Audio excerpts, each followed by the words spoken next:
Thank you. It was an ordinary day. I entered my classroom at 7 a.m. and walked the perimeter, turning on the homemade Chuck Taylor lamps. First the yellow ones, then the royal blue, then the black, the rainbow, finally Kelly green.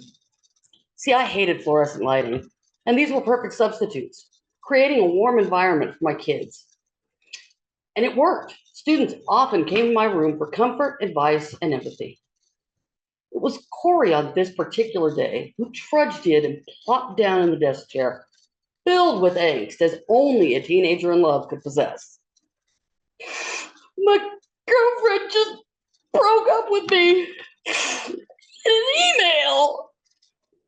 I listened to the story, emphasized with tears and sobs, waiting for the invitation for advice, and it always came. I put my hand gently on Corey's shoulder, gave it a compassionate squeeze, and channeling my Aunt Mary, said, "It's just dial tone. It's not a rejection letter from Yale." See, my Aunt Mary was the most parenting non-parent I ever knew.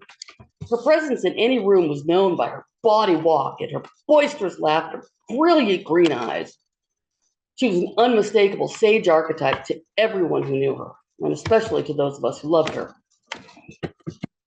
I moved in with her during the first semester of my junior year in high school because my own parents weren't even fit to raise dung beetles. It was just a few miles away from either of my parents' homes in Los Angeles, but her wisdom made it feel miles away.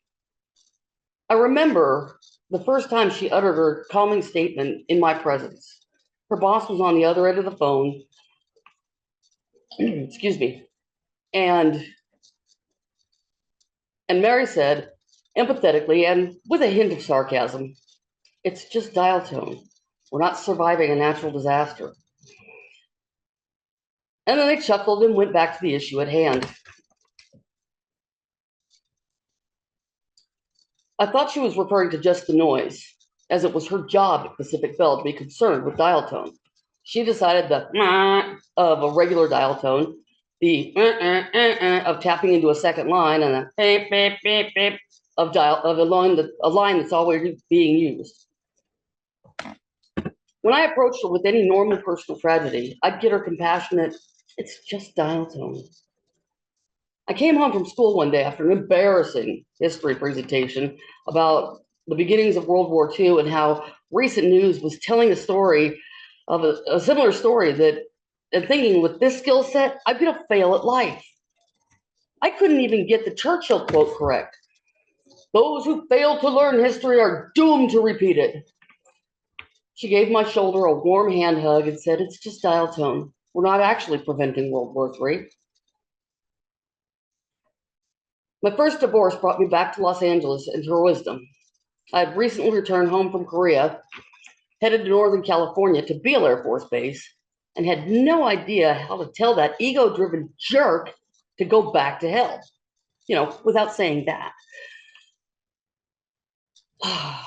Excuse me. And she said, "It's just dial tone. You're not solving murders today. You'll find the right words." Even during my first semester of teaching, I was frustrated with my classroom management and unsure of how to engage my students. I thought I made a huge mistake in my career choice.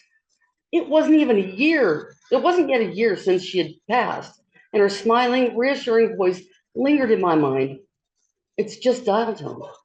We're not working on a cure for cancer." A few tears made an unhurried descent while I went back to lesson planning. The last time I heard, the last time I heard it in her own voice was the hardest. I was home from winter break from New Mexico State University, and things were somber at my LA home. She picked me up at the Bob Hope Airport and took me with her to what we would soon find out was her last oncology appointment. She had already gone through 2 major surgeries, and as she claimed it, scooping out all the unnecessary organs, and 3 intensive rounds of chemo. She was on the phone and said, "It's just dial tone. I'm working on a cure for cancer." But that, my friend, is just dial tone. Corey gave me a half smile and thanked me for helping reframe the distress, then meandered around the room, waiting for first period to begin. Thank you.